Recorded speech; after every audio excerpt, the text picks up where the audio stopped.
LT11 Nacional y el INTA Concepción del Uruguay presentan INTA Radio Entre Ríos. INTA Radio Entre Ríos. Contenidos radiofónicos vinculados a la ruralidad, sus procesos, sujetos y problemáticas. INTA Radio Entre Ríos. Entre Ríos. Ciencia, tecnología e investigación. Las novedades del INTA en todo el país, resumidas en una hora de radio. INTA Radio Entre Ríos, en LT11, con la conducción de Gustavo Contenti. Bienvenidos. Bienvenidos. Hola, ¿qué tal? ¿Cómo están? Bienvenidos a este espacio semanal con el INTA Entre Ríos, como lo dice precisamente en la presentación, con toda la información relevante de las 3 experimentales que están bajo el ejido del Centro Regional Entre Ríos, Paraná, Concepción del Uruguay y Concordia. Hoy tenemos información algo más sobre trigo, sobre la cosecha de trigo, sobre maquinaria agrícola, regulación de cosechadora. Ya en el programa anterior, hace 7 días, habíamos adelantado una entrevista con Hernán Ferrari, especialista en maquinaria de la Estación Experimental de Concepción del Uruguay. Hoy tenemos 2 temas también relevantes en cuanto a la cosecha de trigo y a maquinaria agrícola, que se refieren precisamente a sistema de trilla y de limpieza. También vamos a ampliar el tema de la cadena de valor de maíz en la provincia de Entre Ríos. Hablamos con Carlos Toledo, de la Secretaría de Agricultura y Ganadería de la provincia. Nos cuenta la realidad vista desde el punto de vista del gobierno provincial. Otro tema que hemos seleccionado es que INTA va a tener finalmente su primera oficina autoconstruida de madera. Esto es en Varadero, pero hay gente de Concordia, especialista de la experimental de Concordia, Martín Sánchez Acosta, con quien conversamos. Y bueno, ahora sí, antes era Casa de Herrero, Cuchillo del Palo, ahora tenemos la construcción de una oficina para INTA, para el mismo INTA, con este sistema canadiense. Vamos a hablar también con Laura Adi Orduna sobre el Comité Institucional para el Cuidado de Uso de Animales de Experimentación, y desde Paraná, María José Marneto y Mariano Ferreira nos van a estar hablando de terrazas reservorio y las jornadas prácticas de la diplomatura en ovinos de la Regional Centro. Y un tema que es muy importante, un tema sobre el cual hemos ya conversado en ediciones anteriores y que lo seguimos tomando porque es interesantísimo. La sistematización, en este caso sistematización a nivel de cuenca, es un proyecto que fue presentado en la Experimental de Paraná y del cual es el referente Jorge Bodenovich. Se había presentado, ahora se aprobó, tiene algunas correcciones, pero ya está en marcha y creo que merece la pena que podamos ampliar esta información y contarles de qué se trata. Los invito a escuchar la primera nota que tenemos para hoy: cosecha de trigo, maquinaria agrícola, sistema de trilla y de limpieza, con Hernán Ferrari, INTA Concepción del Uruguay. Hola Gustavo, un placer estar nuevamente con vos y con toda tu audiencia. Sí, la verdad que estamos en una campaña de trigo que está por iniciar y que vamos a tener que tener muchos cuidados. En principio porque pasamos por una época de estrés hídrico en donde la planta está muy propensa a perder su granito, que se caiga por dehiscencia, por golpe del molinete, por el trabajo de la barra de corte, por el sistema de trilla. Entonces vamos a tener que tener en cuenta una serie de tips para tratar de regular la máquina, reducir las pérdidas, ser más eficiente, consumir menos combustible, no dañar el terreno. Así que bueno, vamos a tratar de ver cada uno de los puntos, en los cuales yo arrancaría por principalmente la barra de corte. Hemos hecho un estudio a nivel nacional y el 60%, entre el 60 y el 63% de las barras de corte están en condiciones de trabajar bien, óptimamente, sin desgarrar el tallo, sin generar desgrane, pero hay un alto porcentaje todavía que está con problemas principalmente de cuchillas con el filo que está roma, que está gastado, rotas, cuchillas dañadas que están con un excesivo desgaste en el serrucho. Hablamos siempre de un serrucho de tipo fino para trigo. Por otro lado, con mucha luz entre el puntón y la cuchilla. Cuando la luz entre el puntón y la cuchilla supera 0,5 milímetros, que es lo que tenemos estudiado acá en el INTA, empieza a haber un desgarre, un amachacamiento de la planta cuando quiere hacer contacto de la cuchilla contra el puntón, haciendo que la planta se mueva mucho en su parte superior donde está la espiga, que roce una espiga con la otra y se produzca mucho desgrane. Por lo tanto, hay que controlar muy bien esa luz. Usar una hojita de sierra justamente tiene 0,5 milímetros, e ir controlando que tenga salud. Si tiene menos de salud tampoco es bueno, porque empieza a haber mucho rozamiento entre la cuchilla y el puntón, se gastan más las cuchillas, se gastan más los mandos de la barra de corte, gastamos más combustible, y también si la luz es excesiva, que muchas veces encontramos luces de 1,5 o 2 milímetros entre la cuchilla y la barra y el puntón, empieza a costarle mucho poder cortar. Eso también interfiere en mucho gasto de combustible, que se gasten más rápido los mandos. Casi la mitad del tiempo dura un mando de una barra de corte cuando tenemos mucha luz. Así que controlar muy bien como punto principal que sea de 0,5 milímetros. Después vamos a tener que ver bien el molinete. Muchas veces el contratista está acostumbrado a usar un molinete a altas velocidades para asegurar la alimentación del caracol, del sinfín, pero hay que entender que si un molinete va muy rápido, más allá de un 15 o un 20% de lo que va a la velocidad de avance, el índice de molinete 1.15 o 1.2, ese molinete empieza a golpear las espigas y hacer que se desgranen. Es como un palo que va entrando sobre el cultivo y lo va desgranando. Por lo tanto, como vamos a tener buen rendimiento, un buen cultivo aceptable, vamos a tener que procurar de que este molinete vaya a una velocidad que sea 15% mayor que la velocidad de avance. Entonces, colocar la perilla en la cabina en 1.15. Ahí vamos a entrar con una velocidad muy buena, va a alimentar muy bien. Y si vemos que la bandeja de la plataforma es larga y la planta de trigo no está llegando bien al caracol, no aumentar la velocidad de giro del molinete, sino retraer un poquito las púas del molinete unos 30 grados hacia atrás, cosa que empuja un poquito más la planta, pero no aumentar la velocidad. Tratar de ubicar el centro del molinete a unos 10-15 centímetros por delante de la barra de corte, y ahí nos va a dar una entrada perfecta para que las púas del molinete entren justo por debajo de la espiga y alimente muy pero muy bien. Así que son puntos importantes a la hora de controlar. Si nos metemos en el caracol, muchas veces el caracol, el sinfín, nos genera una pretrilla que no está buscada, porque con el movimiento del cabezal, un cabezal rígido como es el triguero, hace que muchos granos se caigan por delante de la barra de corte. Así que controlar que la altura de la espira del cabezal, del caracol, esté más o menos la altura de 2 espigas de trigo acostadas horizontales. Tomamos esa altura, y esa altura tiene que haber entre la espira y la batea del cabezal. Ahí vamos a tener una buena tracción de la planta sin generar pretrilla, sin generar que se envuelvan las plantas y que alimenten muy bien al embocador. Hablando de esto también, hay que tener en cuenta que atrás del caracol, atrás de la espira, hay una chapa que llamamos chapa rascadora, desbarbadora, que es la encargada de evitar que se envuelvan las plantas, porque si la planta se envuelve, va a ser muy difícil que una vez que lo tome el embocador y el acarreador, que el sistema de trilla lo pueda trillar bien, porque están enroscadas las plantas. Entonces, controlar que esta chapa rascadora, desbarbadora, esté lo más cerca posible de la espira del caracol para evitar que las plantas se envuelvan. Parece una tontería, pero es una de las regulaciones más simples y más eficientes, que mejoran mucho la trilla, que bajan mucho el consumo de combustible, reduce el efecto de boom, boom, boom del motor, que es un efecto de golpeteo por entregar desuniformemente el material. Así que de esta manera y de forma sencilla podemos calibrar muy bien un cabezal tradicional con caracol.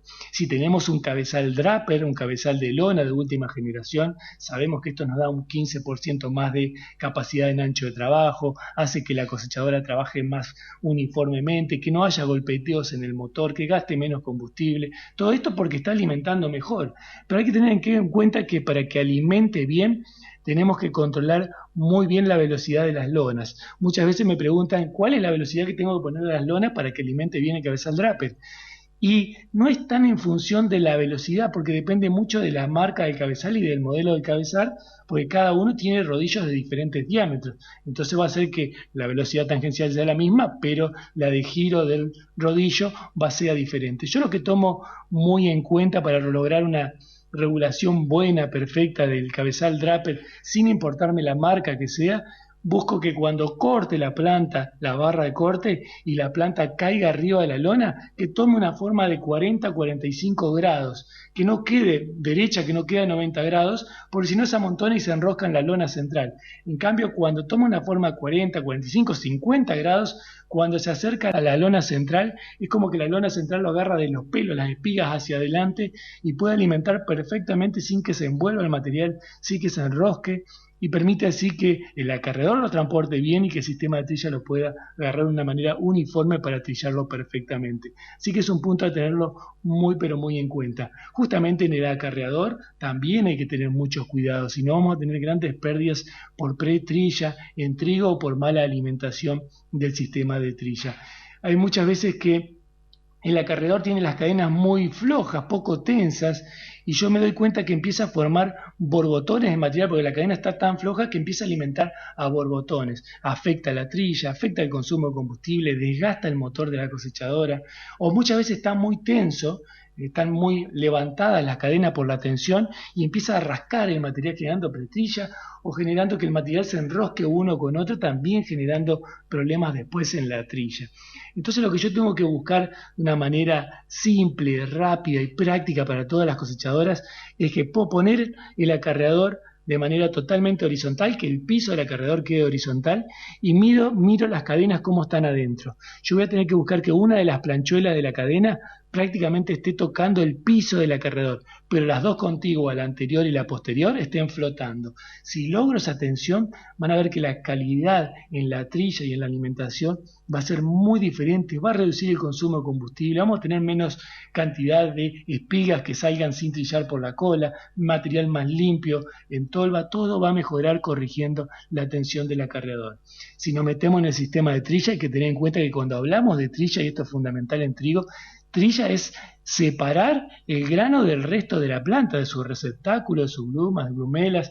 No es romper, no es trillar, no quiere decir deteriorar el material, triturar el material. Simplemente tengo que sacar el grano, el resto de la paja tiene que estar intacta, porque si no vamos a generar mucha superficie de contacto que va a impedir que después el grano pueda colar todo sobre esa masa de paja que trituramos. Así que hay que ser muy precavido con las regulaciones del sistema de trilla. Si yo tengo un sistema de trilla convencional, transversal, con cilindro cóncavo, voy a buscar viendo primero la regulación de la luz entre el cóncavo y el cilindro. Si yo tengo un trigo seco, menor a 14% de humedad, yo le voy a dar una luz de entrada entre el cilindro y el cóncavo de la altura de 3 espigas acostaditas. Pongo 3 espigas acostadas, una arriba sobre la otra, mido esa altura y esa es la luz de entrada que tiene que tener el cilindro con el cóncavo. Y a la salida tiene que tener la luz de 2 espigas, mido la altura de 2 espigas acostadas y esa es la luz que tiene que tener a la salida. Cuando el trigo esté más húmedo, más riesgoso, pero bueno, si tenemos que cosechar en alguna ocasión con trigo más húmedo, a mayor humedad, más difícil va a ser trillarlo.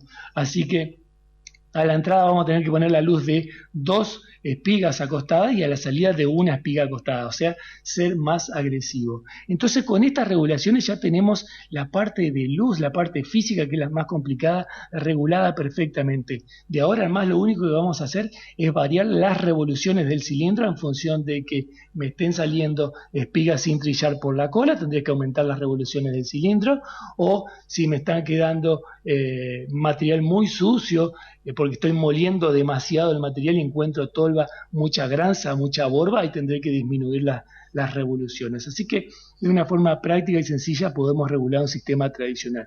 En el caso de tener un sistema axial, como tienen cosechadoras más grandes o más de últimas tecnologías, también pueden ser híbridas como es el sistema CLAS, pero en los axiales puros, como es un case o que se llaman de centrífugos, trabajan a mayor revoluciones que por ejemplo uno por fricción como es el de John Deere, el de Basal y el de Metafor. Las regulaciones son diferentes, muchas veces se lo toma como todo lo mismo y es muy diferente la regulación de uno u otro.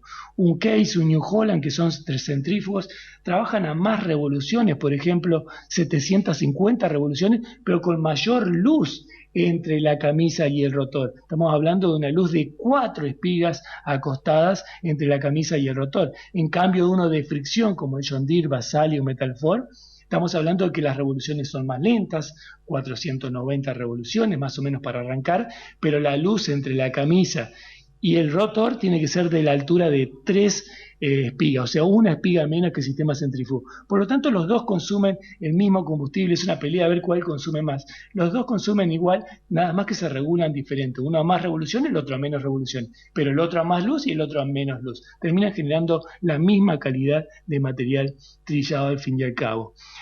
Por último, el sistema de limpieza, tenemos que controlar muy bien. Acá también tenemos muchos problemas porque empezamos a perder granitos por colas, granitos que fueron trillados, pero que no fueron colados por el zarandón, la zaranda, el sistema de ventilación no estaba acorde. Entonces lo primero que tenemos que hacer es la regulación física, que es muy sencilla. Lo que tengo que hacer es hacer una tiradita con la cosechadora cuando entro al trigo, 50, 100 metros, cosa de que me cargue algo de material en tolva. Me voy con un frasco, cargo de la tolva el material dentro del frasco, bajo, me pongo atrás del zarandón, lo cierro completamente, cierro las cribas del zarandón y vuelco ese material arriba del zarandón. De ahí, una vez que tengo ese material ahí, empiezo a abrir de a poquito con la palanca, o en el caso que la cosechadora sea de última generación, desde la cabina, empiezo a abrir despacito la zaranda hasta que vuelque el material. Una vez que volcó, que coló todo el material, mido esa luz que me quedó en el zarandón. Con esa luz que me quedó en el zarandón, por ejemplo, si es de 6 milímetros, la muestra, el testigo de 6 milímetros, yo le voy a dar un 50% más al zarandón, a la zaranda de arriba le voy a dar un 50% más de apertura, o sea 9 milímetros. A la zaranda, a la de abajo, la zaranda de segunda limpieza, le voy a dar un 20% más, o sea 7 milímetros. Y al prolongador del zarandón, la última sección del zarandón, le voy a dar un 100% más, o sea unos 12 milímetros. Si yo logro eso, regulé físicamente de manera perfecta el sistema de limpieza para el trigo que tengo en este lote con esa variedad en ese momento. Entonces no hay cómo errarle. De ahora en más voy a regular a partir de este punto simplemente las revoluciones del ventilador. Voy a dar más ventilación si el material es más pesado, si tengo más material verde o más material húmedo, voy a dar menos ventilación si está más seco. Y esto lo voy a ir controlando por las pérdidas que me va a estar dando la cola de la cosechadora. Y voy a ir modificando también los deflectores. Cuanto más húmedo o verde esté el material, los deflectores más inclinados hacia la cabina de la máquina, cosa de aumentar la concentración de presión y flujo de aire lo más cercano posible al inicio del zarandón, y cuanto el material esté más seco o más liviano, pondré los deflectores hacia atrás para aumentar el caudal, pero no aumentar la presión para que no me haga caer los granitos por la cola de la máquina. Bueno, en este ratito traté de dar algunos tips de regulaciones de cada uno de los puntos de las cosechadoras, tanto cosechadoras de generaciones un poco más antiguas como de última generación, para lograr una cosecha eficiente, reducir el consumo de combustible y principalmente reducir las pérdidas, que estas no estén nunca por encima de 2,5% del rendimiento.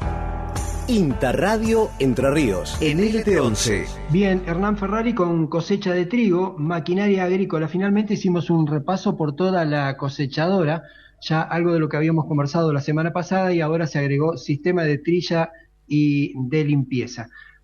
Vamos rapidito al segundo tema de hoy, cadena de valor del maíz en la provincia de Entre Ríos. Hace 7 días habíamos conversado con Martín Gange, Matías Martínez y Alejandro Curto sobre un título que en ese momento fue publicado por algunos medios de comunicación. La producción de maíz en la provincia de Entre Ríos no alcanzaba, según este título, a abastecer la producción avícola. Ampliamos este tema y hoy tenemos con nosotros a Carlos Toledo de la Secretaría de Agricultura y Ganadería de la provincia de Entre Ríos. Nosotros estamos convencidos de que el maíz, en primer lugar, y el sorgo también como gramínea de verano, además de mejorar las rotaciones, también son una suerte de dinamizadores de la economía de nuestro territorio, ya que los dos cultivos son un insumo importantísimo para la alimentación de muchas actividades pecuarias. Esas actividades pecuarias son generadoras de mano de obra, generadoras de actividad económica en cada una de las localidades. Entonces, desde ese punto de vista, vemos como una oportunidad, no solamente para mejorar las rotaciones y para mejorar el uso del suelo, que eso lo aportan las gramíneas estivales, sino también para generar mayor actividad económica que la da la producción pecuaria en general. Si a eso le agregamos que nuestra provincia es un jugador importantísimo en la producción avícola, tanto de pollo como de huevo, y donde el maíz tiene un papel gravitante en las dietas de ese tipo de producciones. Entonces entendemos que por ahí debería venir un poco la vinculación. El incremento de la superficie de maíz asociado a agregar valor a través de la producción de huevo, carne o leche. Entonces, nosotros el año pasado empezamos alguna ronda de diálogo con todos los actores de la cadena, tratando de incorporar la idea del maíz entrerriano.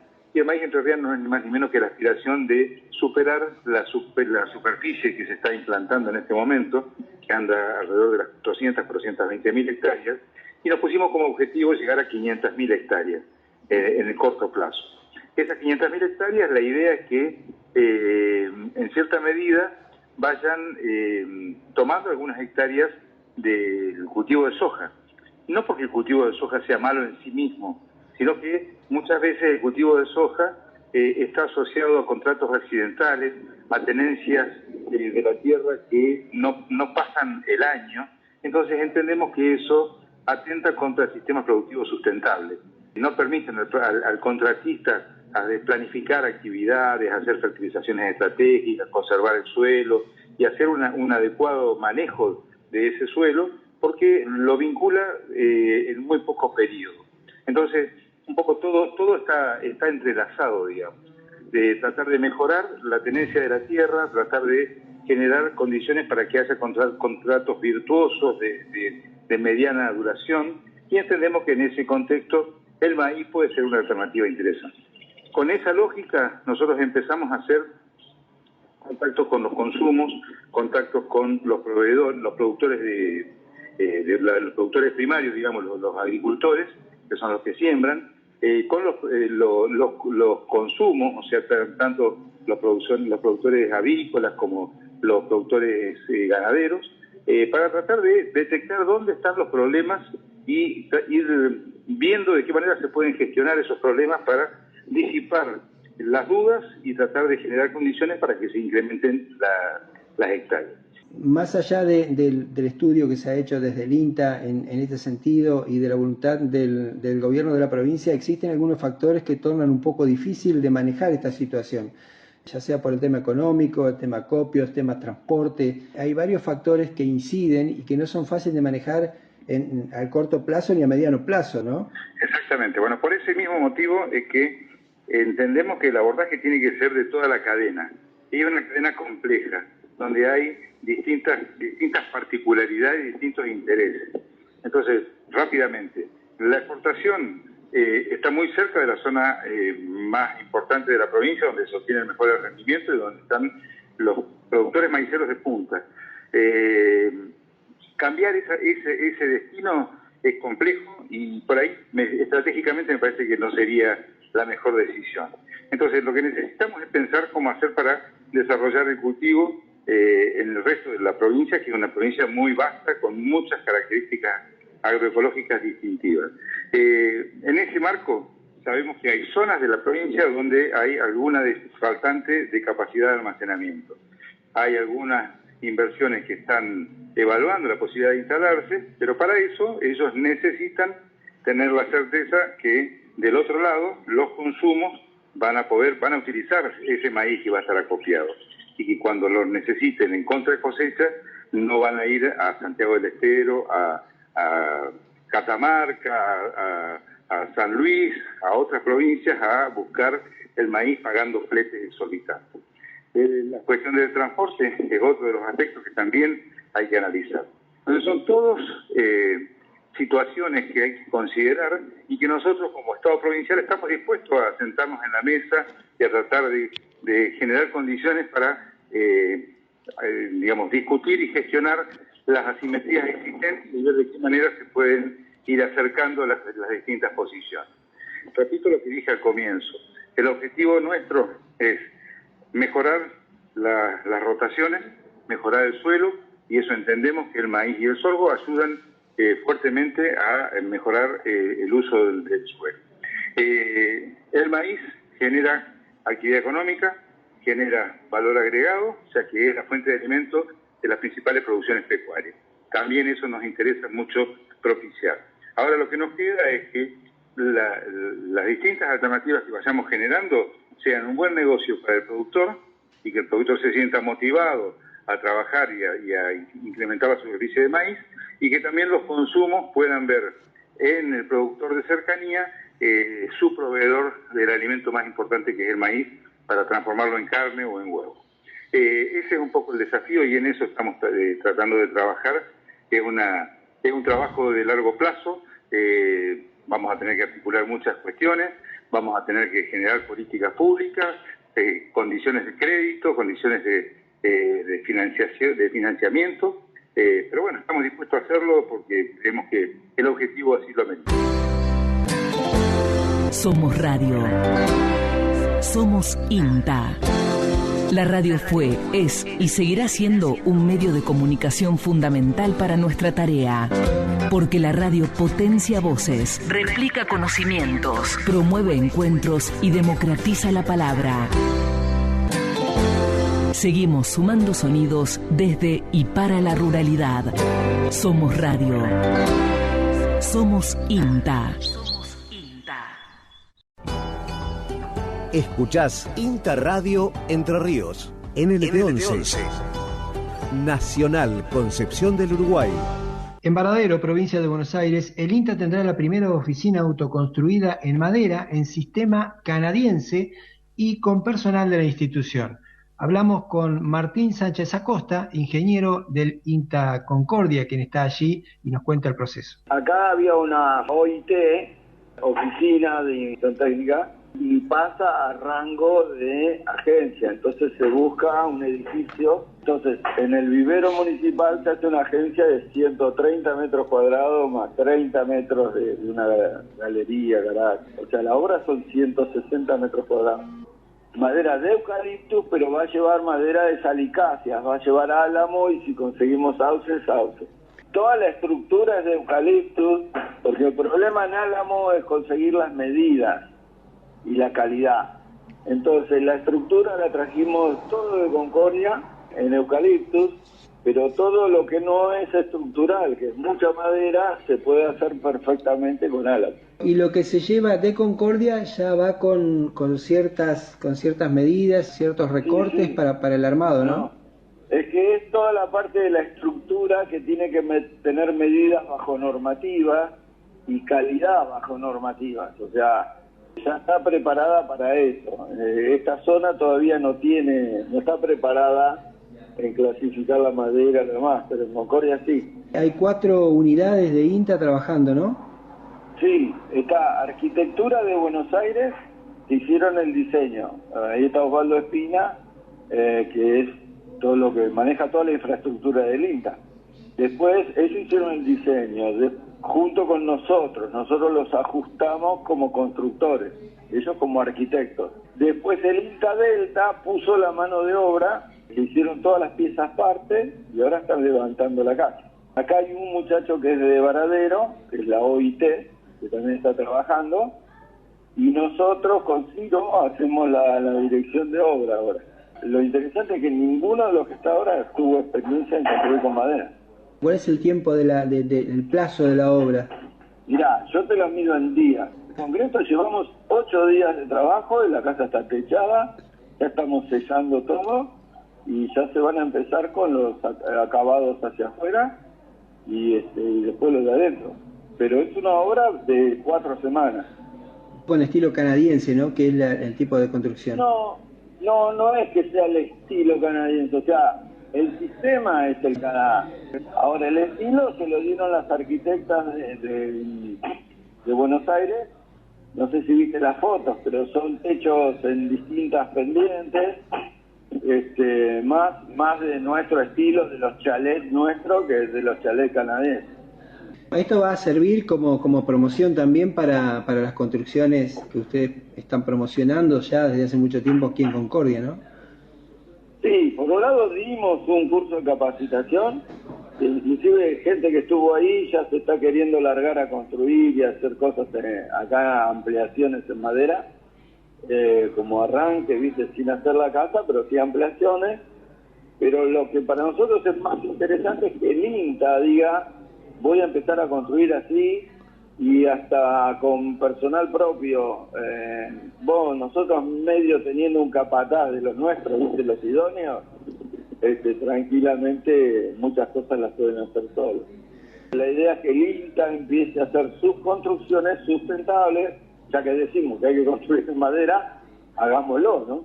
Sí, la verdad que es un gran paso poder hacerlo en INTA y poder mostrarlo desde INTA, ¿no? Ya hay demandas, bueno, vos sabés, Villa Paranacito se está licitando, se hace en madera. Y atrás de eso hay 2 agencias ahí en espera, 3 en realidad. Uno en Las Breñas, otro en Chajarí y otro El Hoyo. Pero hay más demandas, hay mucho más demandas. Los de Mendoza, Malargüe también me hablaron. Sin duda, la mejor muestra y propaganda es que haya algo construido, que es lo que nos pasó en INTA Concordia. Nosotros tenemos, no sé si vos la viste, la casa de 2 pisos que hicieron los canadienses con toda la ley. Y bueno, han pasado miles de personas ya, y todos los que entran dicen, yo quiero una casa como esta. Sobre todo cuando vienen ahora en el verano, que es muy, muy notable la diferencia de temperatura.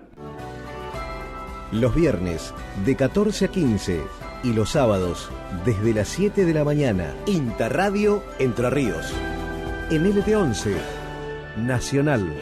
Cuando se utilizan animales para experimentaciones, para investigaciones en institutos como el INTA, existen ciertos protocolos que se deben seguir, que se deben cumplir, y por ello existe el Comité Institucional para el Cuidado y el Uso de Animales de Experimentación. Laura Adi Orduna, de INTA Paraná, nos cuenta cómo funciona. Bueno, este comité se forma a partir de la necesidad de tener un comité que pueda evaluar trabajos en cuanto al cuidado y uso de animales de experimentación, tanto para, por ejemplo, poder publicar en determinadas revistas internacionales, o como también para presentar planes de tesis en universidades, o bueno, otras cosas como, por ejemplo, pedir fondos a determinadas agencias que también necesitan este tipo de aval, ¿no?, de un comité, para ver si lo que uno va a hacer está de acuerdo a una ética, digamos, avalada en cuanto a uso y cuidado de animales de experimentación. Esto viene, digamos, desde INTA Central, ¿no? Se comienza, digamos, con un CICUAE a nivel central, digamos, nacional, donde se pide a los centros regionales que, digamos, digan sobre determinadas personas que puedan ser referentes en esta temática, y bueno, y así se fue conformando a través de un curso que se dio de formación de CICUAE, los distintos CICUAEs a nivel regional. Así nace, digamos, desde entonces, desde INTA Central hacia los centros regionales.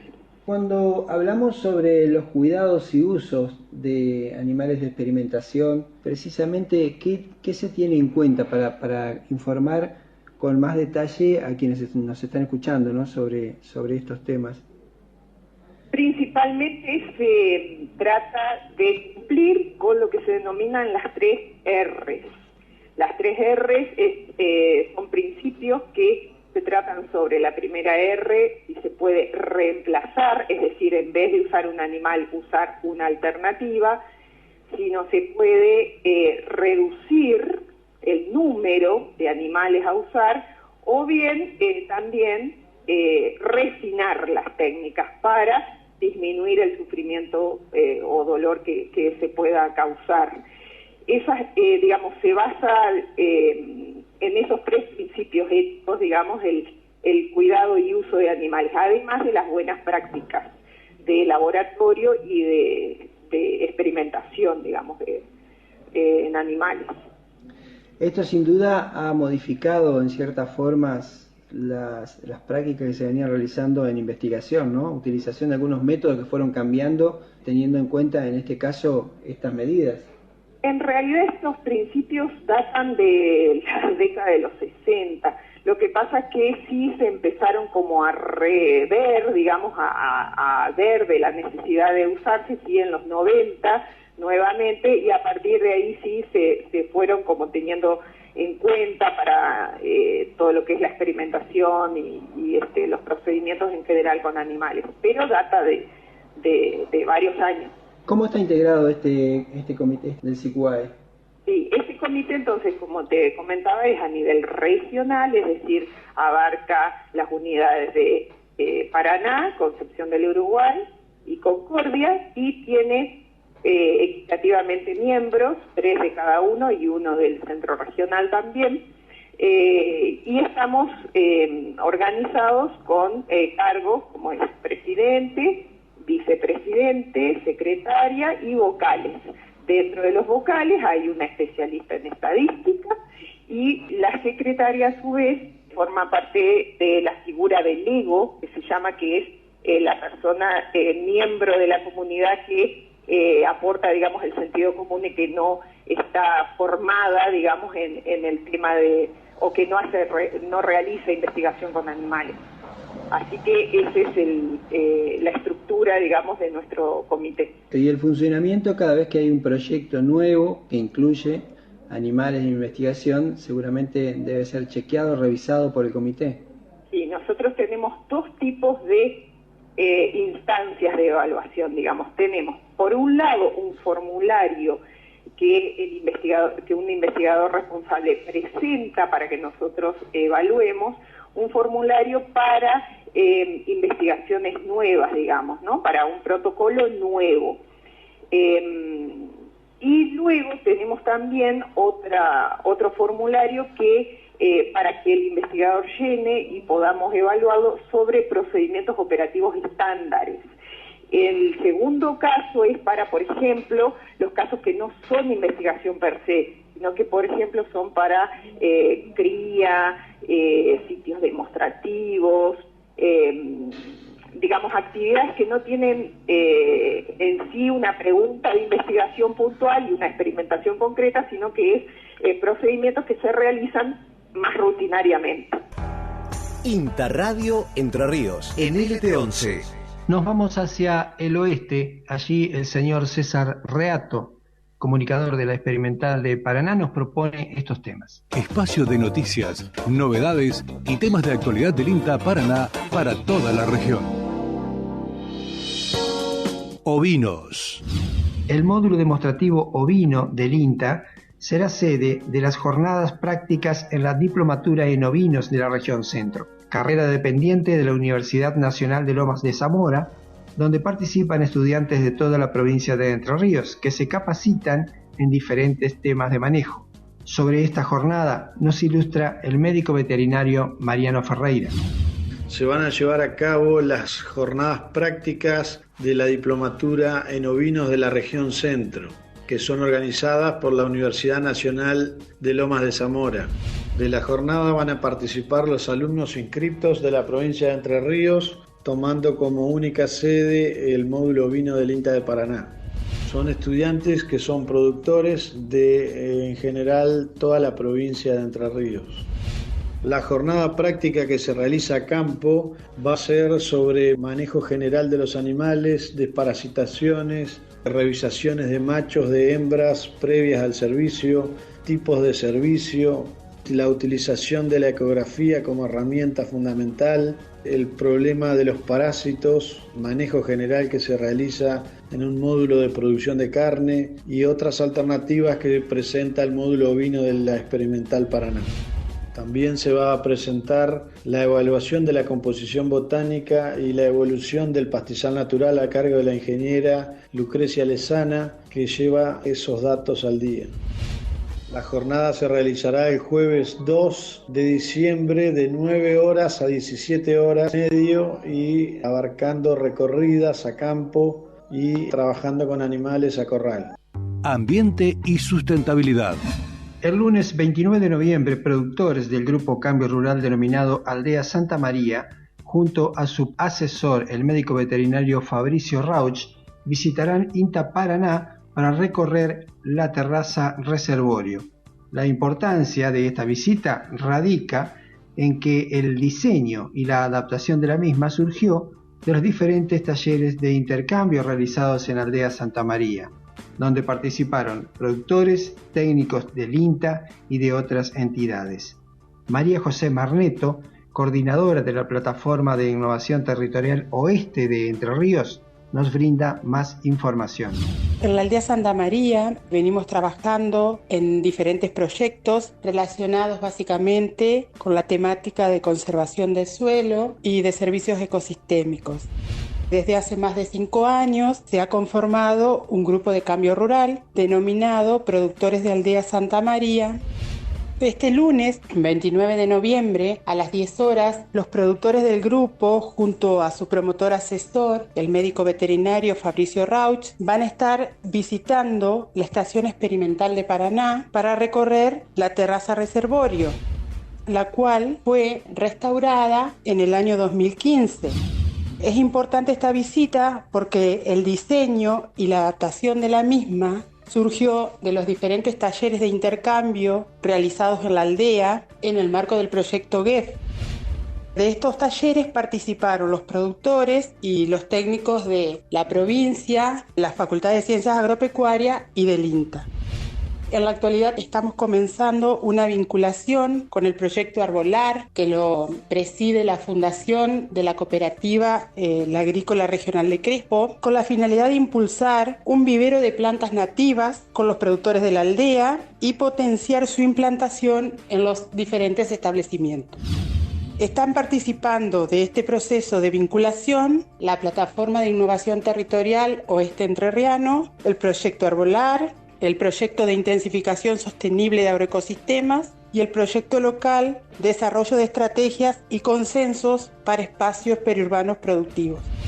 Hago extensiva la invitación para los que estén escuchando para este lunes 29 de noviembre nos puedan acompañar en la Estación Experimental Agropecuaria de Paraná a las 10 horas. Si querés saber más de este y otros temas, ingresa a www.inta.gov.ar/Paraná. Escuchás INTA Radio Entre Ríos, NLT11, Nacional Concepción del Uruguay. Hemos hablado ya en reiteradas oportunidades sobre la importancia de la sistematización de un campo, ¿no? Evitando de esta manera la erosión en caso de no contarla, ¿no? La sistematización en ese sentido tiene una gran importancia, cumple un gran factor en este ámbito. Pero ¿qué es sistematización a nivel de cuenca? Es un proyecto, digamos, muy ambicioso que se ha presentado en Paraná y que ahora ha sido aprobado. Sobre este tema conversamos con Jorge Bodenovich. Es un proyecto que se llama Diseño de un plan de sistematización de suelos en cuencas, ¿sí?, para el territorio, y en este caso vamos a trabajar sobre la microrregión Crespo y las Aldeas, que tiene una superficie aproximada de 70.000 hectáreas. Este es un proyecto que nosotros lo presentamos en La Nación, que se llama Impactar, el desafío, digamos, donde uno presenta las propuestas. La Nación con sus expertos lo evalúa y primero nos aprobó el proyecto, después hubo que desarrollarlo, cómo íbamos a implementarlo, y hace 2 días nos comunicó que estaba aprobado, con algunas correcciones menores, digamos, de forma, y estaban a la espera de la resolución ministerial. ¿Cuál es la idea que tenemos de este proyecto, que es único a nivel provincia y diría que a nivel país hay muy pocos, salvando Córdoba, que trabaja también a nivel de cuenca? La visión que queremos tener es que si nosotros trabajamos a nivel de cuenca es una gran superficie donde toda el agua que llueve, que cae, va a un solo punto de salida. Entonces, en este caso, nosotros tomamos esta cuenca, que son 70.000 hectáreas, que es muy grande, y la idea es, si nosotros lográramos sistematizar esa cuenca, es decir, controlar la erosión hídrica que tienen los lotes, ¿cuál sería la mejora que podríamos hacer en todo lo que es la comunidad de Crespo y las Aldeas? Y entonces ese es el desafío que nos propusimos y en base a eso nosotros estamos trabajando. La idea es sistematizar, ¿qué sería? sería los campos que tienen alguna susceptibilidad a la erosión, o sea, que tienen pendientes, que tienen suelos arcillosos, que tienen poca rotación de cultivo. Bueno, empezar a trabajar sobre esos campos y decir, bueno, ya está demostrado en realidad que cuando uno hace terrazas, que son esos montículos de tierra que uno ve en los campos cuando va en la ruta, que las terrazas son canales que sacan el agua a una velocidad que no me erosione el campo. Si nosotros lográramos sistematizar la totalidad de la cuenca, ¿cuál sería el impacto sobre los caminos rurales, principalmente los caminos primarios, secundarios, los caminos de asfalto, las alcantarillas, bueno, todas las obras de arte que hay en la zona? ¿Cuál sería el impacto ambiental, económico y social que tendría esta sistematización? Entonces, bueno, propusimos eso y la verdad la provincia y la nación reconocieron como que es algo muy, muy importante y obviamente demostramos mediante números al principio cuánto menos debería estar Vialidad Nacional reparando los caminos, porque si uno maneja el agua a nivel de cuenca, vos sabés que de una superficie X sale por tal punto. Bueno, tenemos que poner foco en ese punto para hacer una alcantarilla, hacer un badén, hacer un puente, o tal vez sistematizando los lotes que están aguas arriba, no necesitas hacer nada de eso, porque ya el agua que llega a ese punto de salida es mucho menor. Y eso ayuda muchísimo a que Vialidad tenga más claro cuáles son las zonas más críticas, o sea, las zonas de más bajo, que van a aportar mayor cantidad de agua, y con las terrazas uno aportaría muchísimo menos sedimento, o sea, muchísimo menos suelo. El suelo lo que hace es se tapona la salida natural, y al taponarse la salida natural lo que hace es rompe por las zonas laterales, ¿no? Entonces, bueno, este diseño tiene esa función, la visión de cuenca y realizar todo el plan de sistematización. Jorge, ¿hasta dónde comprende este proyecto? ¿Comprende el diseño de la sistematización o también hay una segunda parte que impulsa la ejecución del proyecto? Exacto, la primera parte es el diseño, que es lo que nosotros presentamos. Este proyecto tiene 10 millones de pesos y no es poco y no es mucho, porque para uno piensa en una cuenca de 70.000 hectáreas, medio que querés hacer la ejecución te quedas corto. Entonces la primera parte es diseñar. ¿Y diseñar cómo? A nivel de cuenca. Entonces tenés en cuenta el camino, tenés en cuenta las salidas naturales, y para eso se prevé contratar a un par de especialistas que trabajen en el tema, obviamente el INTA y la facultad como organismo de ciencia y técnica fiscalizando, entre comillas, el trabajo de estos especialistas, y después nos sumaríamos con la gente de Vialidad para empezar a charlar cuáles son las zonas críticas que habría que empezar a tener en cuenta. No hay que olvidarse que en esa zona hay horticultura, hay más de 15 granjas porcinas, tenés feedlot, más de 16 establecimientos feedlot, tenés más de 28 escuelas y delegaciones oficiales, tenés producción vacuna, agrícola, lechera, avícola, o sea, es toda una cuna productiva, o sea que todos los caminos son caminos productivos lo que se hacen ahí, ¿no? ¿Qué método van a utilizar para realizar la sistematización en esta extensión tan grande? Nosotros vamos a utilizar en este proyecto unas imágenes que están disponibles por el Instituto Geográfico Nacional, que te da una precisión de 5 metros por 5 metros. Para este trabajo, que es el diseño de sistematización a nivel de cuenca, andan muy bien estas imágenes disponibles en el Instituto Geográfico. Cuando nosotros pasemos a la segunda parte de la ejecución a campo, pero con el campo, pero dentro de la cuenca, todos los campos están sistematizados a nivel de campo, ¿no? Llama al productor y dice, che, mi campo tiene erosión, vení y sistematizarlo. Entonces el ingeniero va y sistematiza ese campo, pero no tiene en cuenta si ese campo está en la cuenca alta, en la cuenca baja, en la parte media, a dónde le tira el agua. Entonces, nosotros lo que queremos hacer con esto es que el que sistematice sepa que de arriba le vienen, qué sé yo, de 200 hectáreas le está viniendo agua. Entonces hay que sistematizar, empezar por la parte de arriba, seguir por la otra parte, seguir por la parte hasta llegar a la parte de abajo. Esa es la idea de este plan, ¿no? Entonces vamos a utilizar esas imágenes, que son muy buenas porque tienen resolución de 5x5, para esta primera parte del proyecto, para ubicarnos en el contexto de las 70.000 hectáreas, es decir, acá está la loma, acá está el bajo, acá sale toda esta área de aporte. Por ejemplo, de estas 70.000 hectáreas, ya con esas imágenes pudimos diferenciar a nivel de esas cuencas 12 microcuencas. O sea, tenemos 12 microcuencas dentro de esa sola cuenca. Y dentro de cada una de esas cuencas vamos a empezar a trabajar cuál es el punto de descarga, ¿no? Somos radio. Somos INTA. La radio fue, es y seguirá siendo un medio de comunicación fundamental para nuestra tarea. Porque la radio potencia voces, replica conocimientos, promueve encuentros y democratiza la palabra. Seguimos sumando sonidos desde y para la ruralidad. Somos radio. Somos INTA. Actividades para agendar, elaboración de carbón vegetal a escala industrial y familiar. Esta es una actividad que se va a realizar el miércoles 1 de diciembre de 10 a 12 horas. Va a ser en forma virtual por el canal de YouTube de INTA Concordia. Más información podrás encontrar justamente en el canal de YouTube y en la página de INTA Concordia. Lo podrás encontrar como inta.gov.ar/Concordia. Allí estará toda la información sobre este evento que no necesita inscripción previa. Bien, este ha sido todo el material para esta edición de hoy. Los invito a encontrarnos aquí nuevamente en esta frecuencia dentro de 7 días y un saludo para todas las emisoras que retransmiten INTA Radio Entre Ríos. Muchísimas gracias y buena semana. La próxima semana nos volvemos a encontrar en INTA Radio Entre Ríos.